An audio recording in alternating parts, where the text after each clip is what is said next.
Welcome back, ladies and gentlemen, to the podcast. My name is Marlee. If this is your first time here, if it's not your first time here, my name is still Marlee, but welcome back. Thank you so much for showing up. Thank you so much for returning. It means the world to me. Per usual, today is Wednesday. I'm going to tell you about the weather. Yes, I am. And I don't know why. I think at this point it's like an OCD thing, to be honest, but it is sunny here in Salisbury, Maryland. I think it's supposed to be like 94,000 degrees today.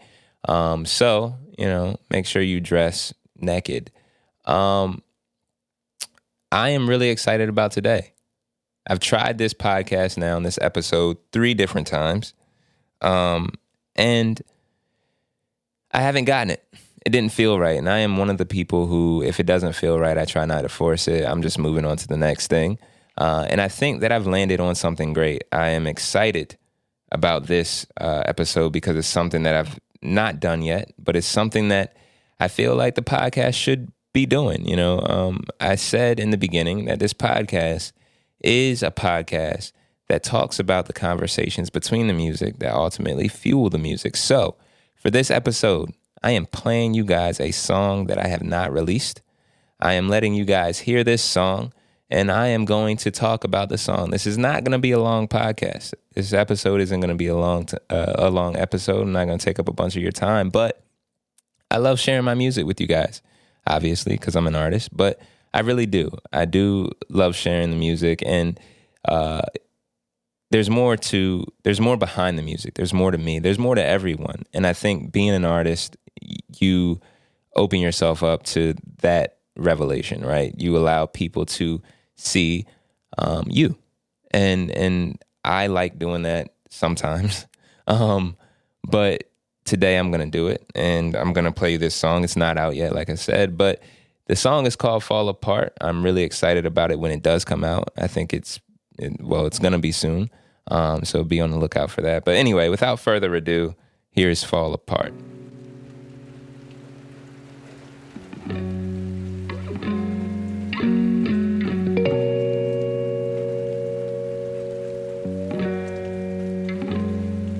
Knew it'd never last, 'cause we was throwing stones in a house that's made of glass. I can feel it when we crash.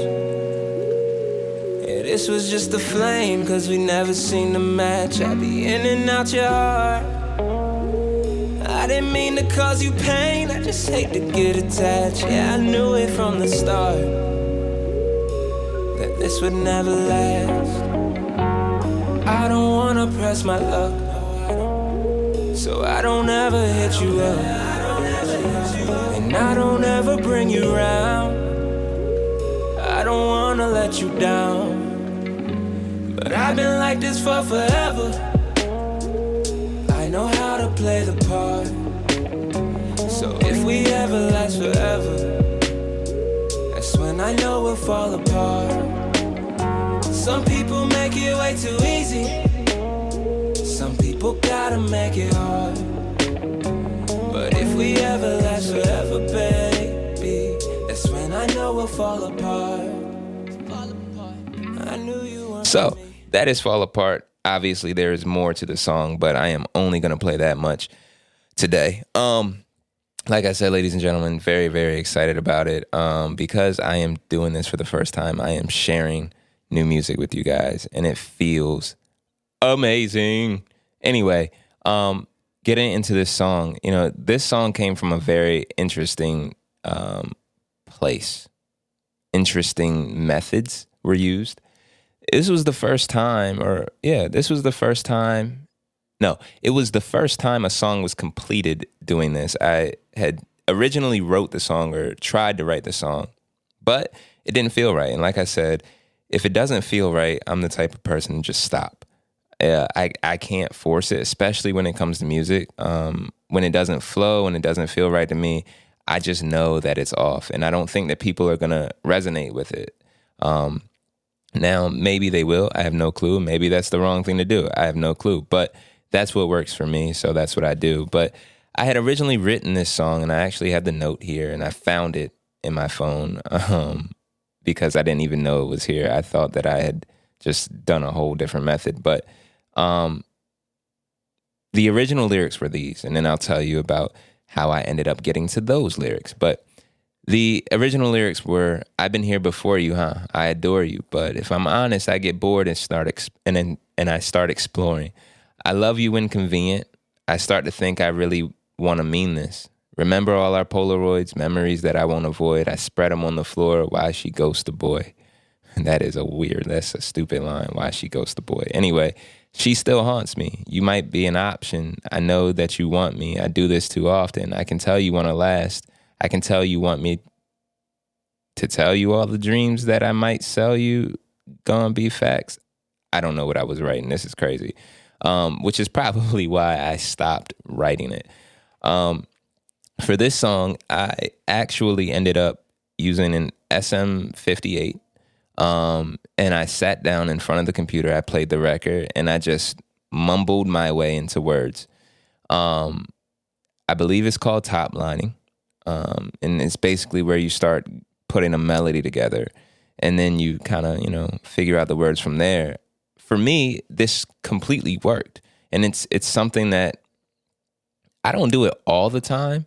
I think every song is different and every song needs something different and it needs a different method. Each song is an individual, right? Like it's something new. But it just so happened that for this song in particular, that method worked. So I use the SM58 for scratch audio is what I call it. It's me just kind of getting these ideas out. And what I love about that process is I'm not overthinking. If you're a writer, I'm pretty sure that you already know what it's like to overthink. And for me, when I'm writing and overthinking, I end up editing myself. I end up censoring myself while I'm writing. It's a crazy thing, a phenomenon that we'll call Marley. But yeah, for this, I ended up just taking the SM58, sitting in front of the track, recording whatever came to mind. And a lot of it didn't make sense. Some of it did. And from those pieces that made sense, I actually got the song. And like I said, the song's called Fall Apart. But what is it about? Well, here we go. Let's get into the nitty gritty of it. The song is about Tiffany. And, if you don't know, Tiffany is my current girlfriend. And don't tell her this, but this song is about her. It's like, anyway, I'm sure she's listening. Hi. The song starts out, well, first of all, to give you guys some context, Tiffany and I dated in 2015, 16, I don't know. But it wasn't a long time that we dated. I don't think that we were in the right places, essentially. I think two things need to happen for people to work out. And those things, for me, in my opinion, are timing and chemistry. And I think that timing can largely influence chemistry. Obviously, you get into more things from there, but, those are two precursors to a start of a relationship to me. At that time, I was just getting out of a relationship. And obviously, there were things, it was a terrible breakup, for me at least. I don't know if she cares, but it was a terrible thing. It was a hard thing for me. And I just wasn't ready to get into a new relationship. But I did because, well, we're going to mask this pain, right? The song starts out, or well, just a little bit more. So yeah, in the relationship with Tiffany, things are good, things are bad, things don't work out, right? Ultimately, we didn't work out at that time. And so the song starts out, and I wrote this song well after we had broken up, Tiffany and I. And most of the songs are like that, to be honest, where it's an introspection. It's me thinking back on these events and pulling from those experiences and writing them. And it's funny because the SM58 method helps with that, right? Like, I believe in my subconscious, right? My subconscious writer knows everything that has happened and can fully process it. It's only the conscious that's like, nah, we're not saying that. And so by doing the SM58 thing, it definitely helps that conscious just kind of get out the way and that subconscious just push through. But anyway, the song starts off, I knew it'd never last because we were throwing stones in a house that's made of glass. I can feel it when we crash. This was just a flame because we never seemed to match. Now, like breaking that down, obviously, I knew it'd never last, right? We know what that means. But for me, starting a song with that, top tier writing, okay? Simply because it already tells you what's going to happen. It gives you this idea of, the song I'm listening to, the relationship that's unfolding in it, it's not going to last. And that was, the thing for Tiffany and I. It didn't last. Ultimately, it did, I guess, sort of. But anyway, it didn't last at that time. So starting the song with that, to me, was just a great move. It was a bold move. It was good writing. I knew it'd never last because we were throwing stones in a house that's made of glass. We all know that idiom. We know that phrase, throwing stones in a glass house, right? People who both have issues, pointing out each other's issues, that's throwing stones in a glass house, right?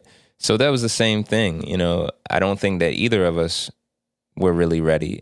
She may tell you she was, I don't know. But we just didn't line up. And so disagreements or arguments that we may have had or feelings that we harbored or whatever came from a place of rocks in a glass house. It was very, I'm pointing at you, but there's three fingers pointing back at me. I always say, and I've said it in podcasts before, that people are mirrors, right? If you are a person who hates when people are late, chances are you may be late yourself, or it was something that you've dealt with. People show you, right?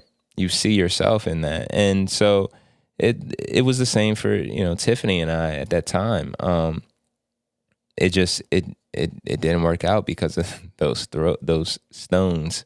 But anyway, we were throwing stones in a house that's made of glass. I can feel it when we crash. Anytime we disagree, I can feel that, right? I'm sure she could feel it, but I can feel it anytime we disagree, anytime we're arguing, anytime we crash or clash. Here come the stones, right? Here's the issues that we're facing.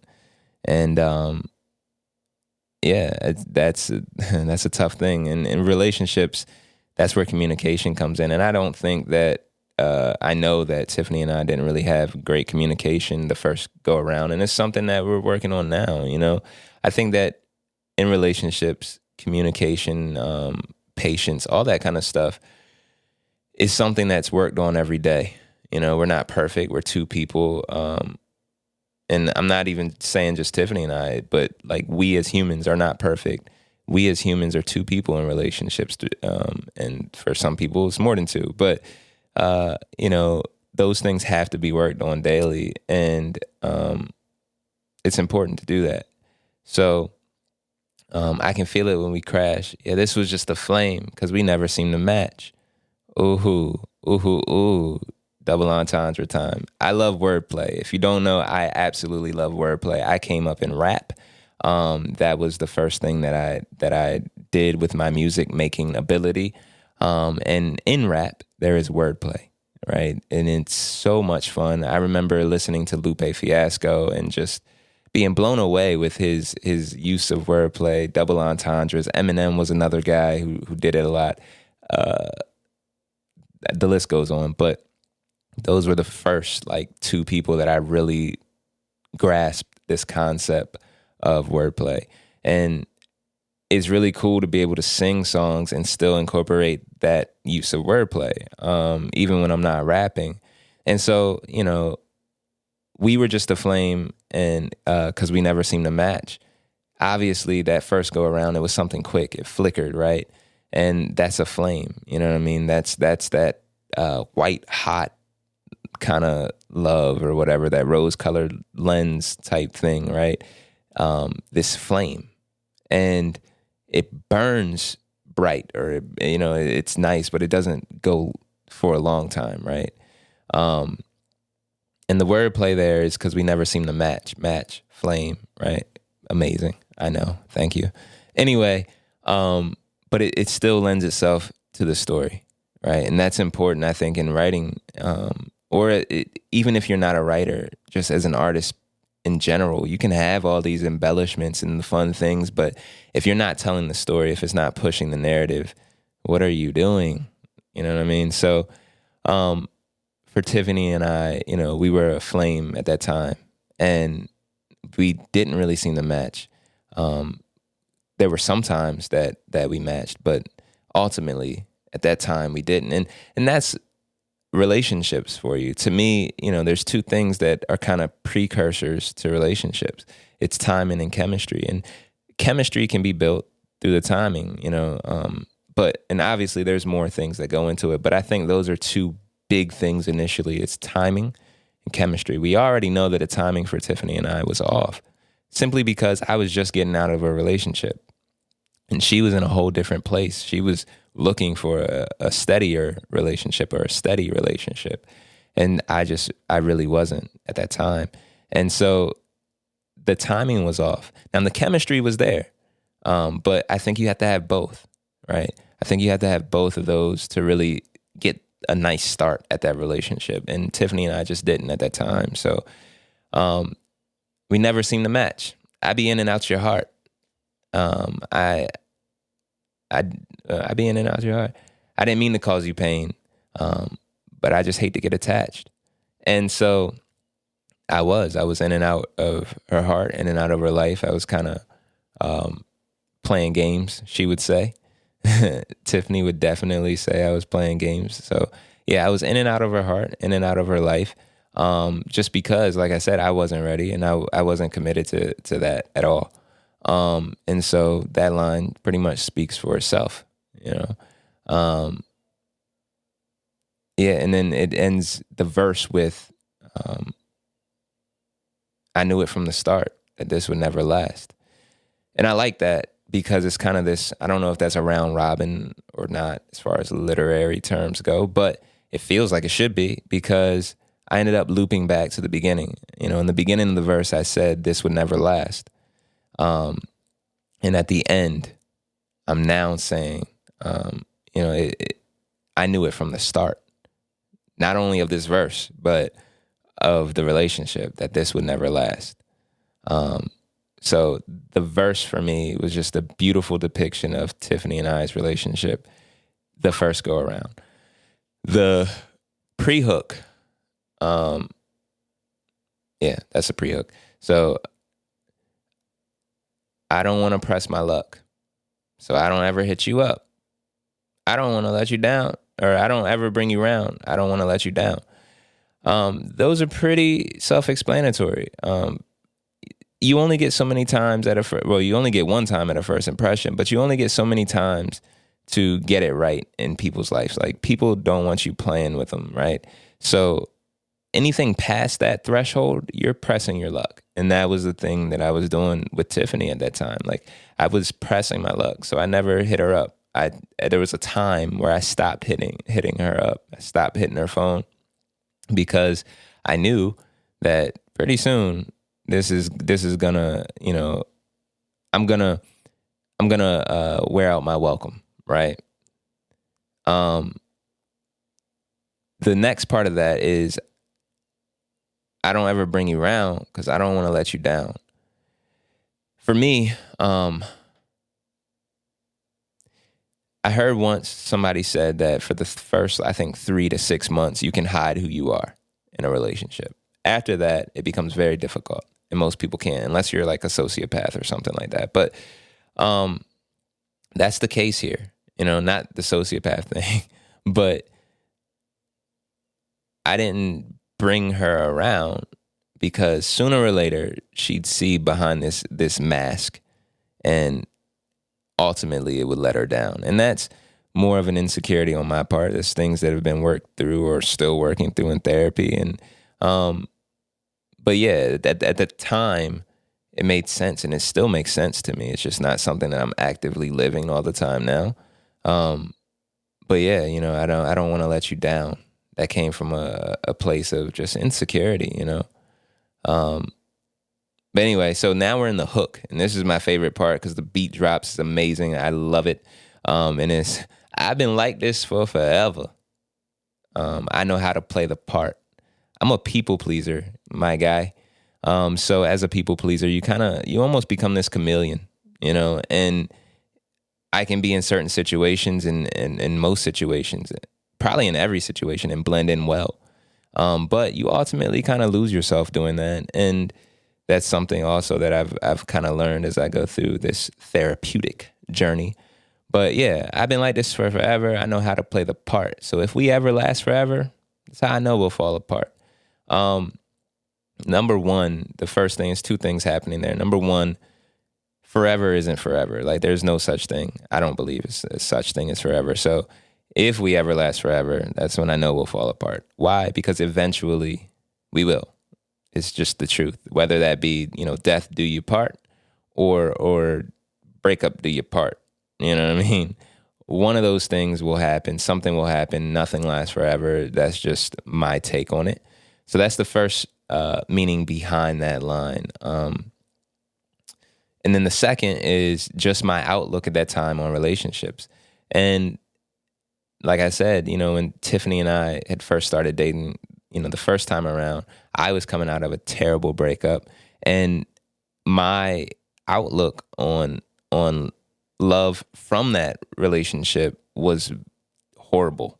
It was bleak. And then on top of that, because I wrote this song after my parents' divorce, and so that shifted my concept and my thoughts around love as well, relationships as well. And so it became this thing of just a very bad outlook on relationships and love. It was just like, bro, if we ever last forever, that's when I know it's going to end. You know what I mean? And it's just a beautiful line because of the contrast there, right? Like forever and fall apart. Like nobody, you know what I mean? Nobody would put those two in a sentence, you know what I mean? So the beautiful thing there is both in the meaning, describing where I was at that time, just in a headspace, but also in the expression of that, you know, just the way I used those terms, I think was just amazing. Some people make it way too easy. Some people gotta make it hard. You can take that how you want to, ladies and gentlemen, to be honest. I didn't really have anything for that line. Sometimes my lines are just filler, to be honest. I needed something there. And it still goes with the song, and I still think about it. You know, I know what I'm putting on paper, on wax or whatever, but that particular line, you know, some people make it way too easy. Yeah, love, I guess. Some people got to make it hard. Love. But if we ever last forever, that's when I know we'll fall apart. And so that is the first verse, the first half of Fall Apart. Like I said, it's going to be out soon. This is going to be the next single. I did Timeless recently. It was fun. It was upbeat. It was poppy, but I'm back in my bag, you feel me? And I'm really excited about that. And I'm privileged to be able to do it with this song, Fall Apart. And I'm honored to be able to share it with you guys before it came out. And hopefully you enjoyed the song. Hopefully you'll end up downloading it, streaming it, whatever, when it comes out. Yeah, I mean, that's pretty much it. I never really know how to end these things. So I'm just going to say thank you guys for joining. Thank you guys for listening. If you were here for the first time, hopefully you'll be back. And then I can thank you for returning on the next go round. But anyway, my name is Marlee. This has been The Writer's Block. Thank you so much for joining, guys. I will see you next time.